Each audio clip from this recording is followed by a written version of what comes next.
ನಮಸ್ಕಾರ ಎಲ್ಲರಿಗೂ. ಎಲ್ಲರೂ ಹೇಗಿದ್ದೀರಾ? ಆರಾಮಿದ್ದೀರಾ ಅಂದ್ಕೊಂಡಿದ್ದೀನಿ. ನಾನು ಕೂಡ ಆರಾಮಿದ್ದೀನಿ. ನಾನು ನಿಮ್ಮ ಸರಸ್ವತಿ ಪ್ರಕಾಶ್.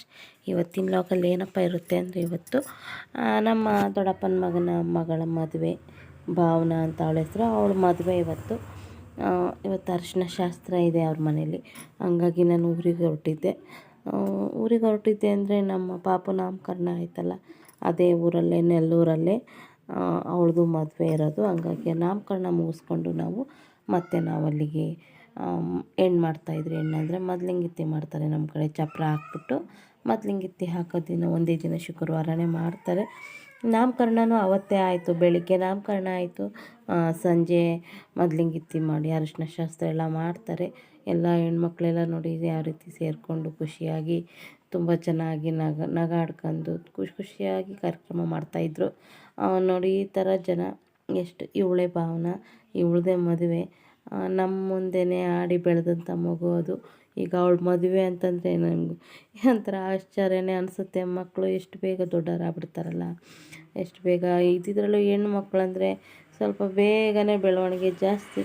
ಹಂಗಿದ್ದಾಗ ಅವಳಿಗಿನ್ನೂ ಎಲ್ಲರೂ ಅರಿಶಿನ ಶಾಸ್ತ್ರ ಮಾಡ್ತಿದ್ರು. ನೋಡಿ ಈ ಥರ ನಮ್ಮೂರಲ್ಲಿ ಅಕ್ಕಿ ಎಲ್ಲ ಹಾಕ್ಬಿಟ್ಟು ಮೊದಲಿಂಗಿತ್ತಿ ಮಾಡೋ ದಿನ ಶಾಸ್ತ್ರ ಮಾಡ್ತಾರೆ. ಅಕ್ಕಿ ನಿದೆ ಅಂತಾರಲ್ಲ, ಆ ಥರ ನಿದೆ ಹಾಕ್ಬಿಟ್ಟು ಈ ಥರ ತಂದಿರೋ ಒಡವೆ, ಬಟ್ಟೆ, ಸೀರೆ ಎಲ್ಲನೂ ಇಟ್ಟು ಫಸ್ಟು ಈ ಥರ ಎಲ್ಲ ಪೂಜೆ ಮಾಡ್ಕೊಂಡ್ಬಿಡ್ತಾರೆ. ಎಲ್ಲ ಪೂಜೆ ಮಾಡಿಬಿಟ್ಟು ನಂತರ ಮನೇಲಿ ಅಣ್ಣನೋ ತಂಗಿನೋ ಅಕ್ಕನೋ ಇದ್ದರೆ ಅವ್ರನ್ನ ಜೊತೆ ಫಸ್ಟ್ ಕೂರಿಸ್ಬಿಟ್ಟು ಅವರಿಗೆ ಅರಿಶಿನ ಶಾಸ್ತ್ರ ಮಾಡ್ತಾರೆ. ಯಾಕಪ್ಪ ಅಂದರೆ ಒಬ್ಬರನ್ನೇ ಮಾಡೋ ಹಾಗಿಲ್ಲ, ಒಬ್ಬರನ್ನೇ ಮಾಡೋದು ಬೇಡ ಅಂತ ಹೇಳ್ಬಿಟ್ಟು ಹಿಂದೆ ಮುಂದೆ ಯಾರಾದರೂ ಹುಟ್ಟಿರೋರಿದ್ದರೆ ಅವ್ರನ್ನ ಕೂರಿಸ್ಬಿಟ್ಟು ಅರಿಶಿನ ಶಾಸ್ತ್ರ ಮಾಡ್ತಾರೆ. ಇವನು ದರ್ಶನ್ ಅಂತ ಹುಡುಗಿ ಅಣ್ಣ, ಇವನನ್ನು ಕೂರಿಸ್ಬಿಟ್ಟು ಅವನಿಗೆ ಅರಿಶಿನ ಶಾಸ್ತ್ರ ಮಾಡಿದರು. ಫಸ್ಟು ಒಂದು 5 ಜನ ಅವನಿಗೆ ಮುತ್ತೈದರು ಅರಿಶಿನ ಶಾಸ್ತ್ರ ಮಾಡಿಬಿಟ್ಟು ನಂತರ ಹುಡುಗಿನ ಕೂರಿಸ್ತಾರೆ. ನೋಡಿ ನಮ್ಮ ಕಡೆ ಈ ಥರ ಶಾಸ್ತ್ರ ಮಾಡ್ತಾಯಿದ್ದಾರೆ. ತುಂಬ ಚೆನ್ನಾಗಿ ಮಾಡಿದರು ಅಂತಲೇ ಹೇಳ್ಬೋದು. ತುಂಬ ಖುಷಿಯಾಯಿತು. ಎಲ್ಲ ಕಡೆಯೂ ಒಂದೊಂದು ಥರ ಶಾಸ್ತ್ರ ಇರುತ್ತೆ. ಹಾಗೆ ಇಲ್ಲೂ ಕೂಡ ಈ ಥರ ಶಾಸ್ತ್ರ ಮಾಡಿದರು. ನಮ್ಮ ಕಡೆ ಅಂತೂ ಹೆಣ್ಮಕ್ಳು ಇದ್ದಿದ್ರಲ್ಲೂ ನಮ್ಮ ಇದರಲ್ಲೆಲ್ಲರೂ ತುಂಬ ನಗಾಡಿಕೊಂಡು ಒಬ್ರು ಕಾಲೊಬ್ರು ಎಳ್ಕೊತ ಖುಷಿಯಾಗಿ ಮಾಡೋ ಅಂಥ ಕಾರ್ಯಕ್ರಮಗಳು. ಭಾವನಾ ಅವ್ಳ ಫ್ರೆಂಡ್ ಇವಳು, ತುಂಬ ಚೆನ್ನಾಗಿ ಮಾಡ್ತಾಯಿದ್ರು. ನೋಡಿ ನಾನು ಕೂಡ ಅರಿಶಿನ ಶಾಸ್ತ್ರದಲ್ಲಿ ಭಾಗವಹಿಸಿದ್ದೆ, ಅರಿಶಿನ ಹಚ್ತಾ ಇದ್ದೆ. ಮಕ್ಕಳು, ದೊಡ್ಡವರು, ಸಣ್ಣವರು ಅನ್ನೋ ಭೇದ ಭಾವ ಇಲ್ಲದೆ ಎಲ್ಲರೂ ಅರಿಶಿನ ಹಚ್ಚಿ ಚೆನ್ನಾಗಿ ಖುಷಿಯಾಗಿ ಮಾಡ್ತಾಯಿದ್ರು. ನೋಡಿ ಹೆಣ್ಮಕ್ಳು ಎಷ್ಟೇ ವರ್ಷ ಎಷ್ಟೇ ದಿನ ಇದ್ರೂ ಮದುವೆ ಮಾಡಿ ಗಂಡನ ಮನೆಗೆ ಕಳಿಸ್ಬಿಡ್ತಾರೆ. ಅದೇ ಅಲ್ವಾ ಹೆಣ್ಮಕ್ಳ ಜೀವನ, ಇಷ್ಟೇ ಅನ್ನಿಸ್ಬಿಡುತ್ತೆ. ನಮ್ಮ ಮನೆಗೆ ನಾವೇ ಅತಿಥಿಗಳಾಗ್ಬಿಟ್ಟು ನಮ್ಮ ಮನೆ, ನಮ್ಮ ತಂದೆ ತಾಯಿ, ನಮ್ಮ ಅಣ್ಣ ತಮ್ಮ, ನಮ್ಮ ಅಕ್ಕ ತಂಗಿ ಎಲ್ಲರೂ ಮದುವೆ ಆಗ್ತಿದ್ದಂಗೆ ನೆಂಟರಿಷ್ಟರಾಗ್ಬಿಡ್ತಾರೆ, ಬಂಧು ಬಳಗ ಆಗ್ಬಿಡ್ತಾರೆ. ನನ್ನ ತವ್ರ ಮನೆ, ನಾನು ಹುಟ್ಟಿದ ಮನೆ ನನಗೆ ತವ್ರ ಮನೆ ಆಗ್ಬಿಡುತ್ತೆ. ಆ ಥರ ಸಂದರ್ಭ ಸೃಷ್ಟಿ ಆಗ್ಬಿಡುತ್ತೆ. ಹೆಣ್ಮಕ್ಳು ಲೈಫೇ ಇಷ್ಟ ಅಲ್ವ ಸ್ನೇಹಿತರೆ. ಗಂಡು ಮಕ್ಕಳದಾದರೆ ಅದೇ ಮನೇಲಿ ಹುಡ್ತಾರೆ, ಅದೇ ಮನೇಲಿರ್ತಾರೆ, ನನ್ನ ಮನೆ ನಂದು ಅಂತ ಇರ್ತಾರೆ.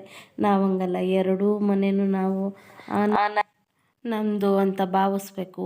ಎರಡೂ ಕಡೆ ಕಷ್ಟನೂ ನಾವು ಅನುಭವಿಸ್ಬೇಕು. ಹೆಣ್ಮಕ್ಳಿಗೆ ಎರಡೂ ಕಡೆನೂ ನೆಮ್ಮದಿ ಇರಲ್ಲ ಸ್ನೇಹಿತರೆ. ಹೇಳಬೇಕು ಅಂದರೆ ಎರಡೂ ಕಡೆನೂ ಅಲ್ಲಿ ಕಷ್ಟ ಆದ್ರೇನೂ ತಡೆಯೋಕ್ಕಾಗಲ್ಲ ನಮಗೆ, ಇಲ್ಲಿ ಕಷ್ಟ ಆದ್ರೂ ತಡೆಯೋಕ್ಕಾಗಲ್ಲ. ನಾವು ಎರಡೂ ಕಡೆನೂ ನಾವು ನೋಡ್ಕೊಬೇಕು. ಗಂಡು ಮಕ್ಕಳಾಗಲ್ಲ, ಅವ್ರ ಮನೆಯದವರು ನೋಡ್ಕೊಂಬಿಡ್ತಾರೆ, ನಮ್ಮ ತಾಯಿ ಮನೆಯದವ್ರ ತಲೆಗೆ ಹಾಕ್ಕೊಳ್ಳಲ್ಲ. ಹಂಗಾಗಿ ನಮ್ಮ ಜೀವನ, ಹೆಣ್ಮಕ್ಳು ಜೀವನ ಇಷ್ಟೇ. ಆದರೂ ಈ ಖುಷಿ ಸಂದರ್ಭದಲ್ಲಿ ಈ ಥರ ಬೇಡ ಮಾತಾಡೋದು. ಖುಷಿಯಾಗಿರೋ ಟೈಮಲ್ಲಿ ಖುಷಿಯಾಗಿರೋಣ ಅಂತಲೇ ಭಾವಿಸ್ತೀನಿ. ನೋಡಿ ಎಲ್ಲರೂ ಈ ಥರ ಅರಿಶಿನ ಹಚ್ಕೊಂಡು ಖುಷಿಯಾಗಿ ತುಂಬ ಚೆನ್ನಾಗಿ ಎಂಜಾಯ್ ಮಾಡಿಕೊಂಡು ಕಾರ್ಯಕ್ರಮ ಮಾಡ್ತಾಯಿದ್ರು. ನನಗಂತೂ ತುಂಬ ಖುಷಿಯಾಯಿತು. ಹೋಗಲಿಲ್ಲ ಅಂದರೆ ಮಿಸ್ ಮಾಡ್ಕೊತಿದ್ದೆ ಅನ್ನಿಸ್ತು. ತುಂಬ ಚೆನ್ನಾಗಾಯಿತು ಕಾರ್ಯಕ್ರಮ ಅಂತೂ, ತುಂಬಾ ಚೆನ್ನಾಗಾಯಿತು. ಏನು ಹೇಳೋದು, ಎಷ್ಟು ಹೇಳಿದರೂ ಸಾಲದು. ಈ ಕಾರ್ಯಕ್ರಮ ಮಾಡ್ತಾಯಿದ್ದವ್ರು ಎಲ್ಲರೂ ನಗಾಡಿಕೊಂಡು ತುಂಬ ಖುಷಿಯಾಗಿ ಮಾಡಿದರು. ತುಂಬ ಚೆನ್ನಾಗಿ ಅನ್ನಿಸ್ತು. ನಮ್ಮ ಮನೆಯವರೆಲ್ಲನೂ ಬಂದಿದ್ದರು. ನೋಡಿ ಎಷ್ಟು ಜನ ಹೆಣ್ಮಕ್ಳು, ಸಖತ್ತು ಜನ. ಹಾಗೆ ಬಂದವ್ರಿಗೆಲ್ಲ ಕಾಫಿ ತಿಂಡಿ ಎಲ್ಲ ಕೊಡ್ತಾಯಿದ್ರು. ಹೊರಗಡೆ ಚಪ್ಪರ ಹಾಕ್ತಾಯಿದ್ರು. ಹೊರಗೆ ಹೋಗಿ ವೀಡಿಯೋಸ್ ಮಾಡೋಕ್ಕೆ ಆಗಲಿಲ್ಲ, ಯಾಕಂದರೆ ತುಂಬ ಜನ ಇದ್ದಿದ್ದರಿಂದ ರಶ್ ಆದಂಗೆ ಆಗ್ಬಿಟ್ಟಿತ್ತು. ಹೊರಗೆ ಹೋಗೋಕ್ಕೆ ಆಗಲಿಲ್ಲ. ಹಂಗಾಗಿ ನಾನು ಇಲ್ಲಿ ಅರಿಶಿನ ಹಚ್ಚೋ ಶಾಸ್ತ್ರ ಒಂದೇ ನಾನು ವೀಡಿಯೋ ಮಾಡ್ತಾಯಿದ್ದೀನಿ. ಇನ್ಯಾವುದನ್ನು ಕೂಡ ಮಾಡಲಿಲ್ಲ. ನೋಡಿ ಎಲ್ಲರೂ ಯಾವ ರೀತಿ ಮಾಡ್ತಾಯಿದ್ದಾರೆ.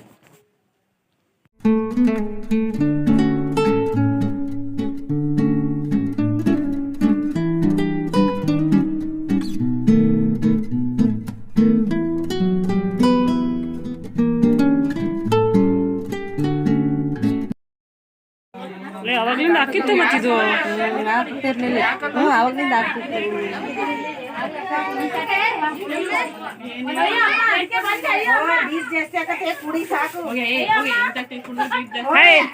ಓಟ್ರಿಗೂ BP ಜಾಸ್ತಿ ಆಗತ್ತೆ ಅನ್ನೋ ಪಾಪ. ನಮ್ಮ ಸ್ಕೂಲಾಗ ಒಂದು ಹುಡುಗಿ ಟೀ ಕುಡಿಯೋದು ಬಿಡ್ಸ್ಬಿಡ್ತಾಳೆ ನೋಡಿ, BP ಜಾಸ್ತಿ ಆಗತ್ತೆ ಅಂತ.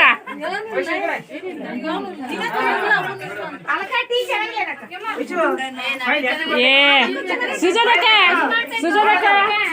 ಸ್ಕೂಲಾಗ ಅಷ್ಟೇ ಕಣ, ಏನಾರು ಕೇಳು. ನನಗೆ ಗೊತ್ತಿಲ್ಲ, ನನಗೆ ಗೊತ್ತಿಲ್ಲ ಅಂತಾಳೆ. ಅದು ಹೆಂಗ್ ಮಾಡ್ತಿದ್ದಾಳು ನೋಡಿ. ನಾನು ಮಧ್ಯೆ ಹಾಗೆ ಎಡಿಟ್ ಮಾಡಿದೆ, ರಾ ವೀಡಿಯೋಸೇ ಹಾಕ್ತಾಯಿದ್ದೀನಿ. ಈಗಂತೂ ತುಂಬ ಬೇಜಾರಾಗುವಂಥ ವಿಷಯನೇ ಅಂತ ಹೇಳ್ಬೋದು. ಯಾಕಂದರೆ ತಂದೆ ತಾಯಿಗೆ ಹೆಣ್ಮಕ್ಳು ಮದುವೆ ಆಗಿ ಹೋಗ್ತಾರೆ ಅಂದರೆ ಎಷ್ಟು ಕಷ್ಟ, ಎಷ್ಟು ಬೇಜಾರು ಮಾಡ್ಕೊತಾರೆ ಅಂದರೆ ಪಾಪ ಇವರು ಅವ್ರ ತಂದೆ ತಾಯಿ ನಮ್ಮ ಅತ್ತಿಗೆಮ್ಮ ನಮ್ಮ ಅಣ್ಣ ಅವರು ಅರಿಶಿನ ಹಚ್ತಾ ಎಲ್ಲ ಅಳಕ್ಕೆ ಶುರು ಮಾಡಿಬಿಟ್ರು. ಅವ್ರು ಅಳೋದಕ್ಕೆ ಅಲ್ಲಿ ಕೂತಿದ್ದವರೆಲ್ಲ ತುಂಬಾ ಹತ್ಬಿಟ್ರು. ಪಾಪ ನಮ್ಮಣ್ಣ ಅಳೋದು ನೋಡಿ ಬೇಜಾರಾಗ್ಬಿಡ್ತು ನಂಗಂದ್ರೂ. ಎಲ್ಲರೂ ಹಂಗೇ ಅಲ್ವಾ, ತಂದೆ ತಾಯಿ ಮಕ್ಕಳು. ಆಮೇಲಿಂದ ನೋಡಿ ಯಾವ ರೀತಿ ಕಾಪಿ ಚೇಷ್ಟೆ, ಎಲ್ಲರೂ ಹತ್ತು ಕರೆದು ಎಲ್ಲರನ್ನೂ ಅಳಿಸಿ ಕತೆ ಮಾಡಿಬಿಟ್ರು. ಅದಾಗ್ತಿದ್ದಂಗೆ ಹಿಂದ್ಲೇ ಎಲ್ಲರಿಗೂ ಕೂತವ್ರಿಗೆಲ್ಲ ಅರಿಶಿನ ತಂದು ಎಲ್ಲರೂ ಮುಖಕ್ಕೆ ಅರಿಶಿನ ಹಚ್ತಾಯಿದ್ರು.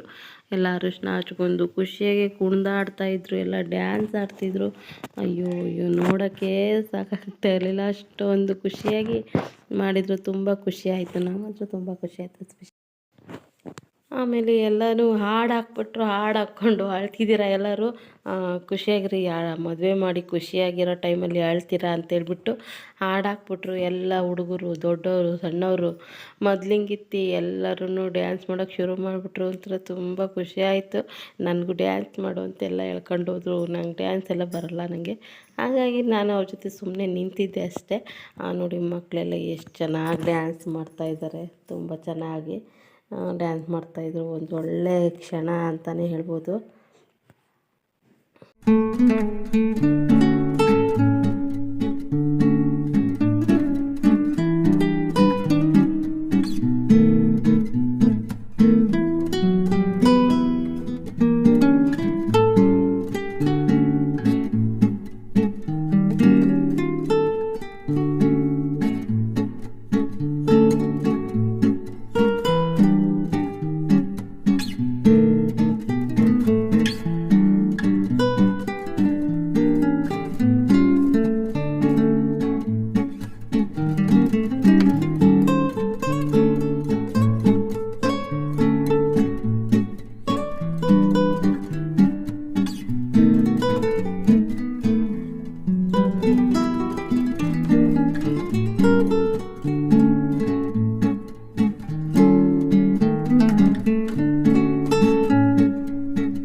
ಅರಿಶಿನ ಶಾಸ್ತ್ರ ಅಂತೂ ಫುಲ್ ಎಂಜಾಯ್ ಮಾಡ್ಕೊಂಡು ಮಾಡಿದ್ವಿ. ತುಂಬ ಚೆನ್ನಾಗಿತ್ತು, ತುಂಬ ಖುಷಿಯಾಯಿತು.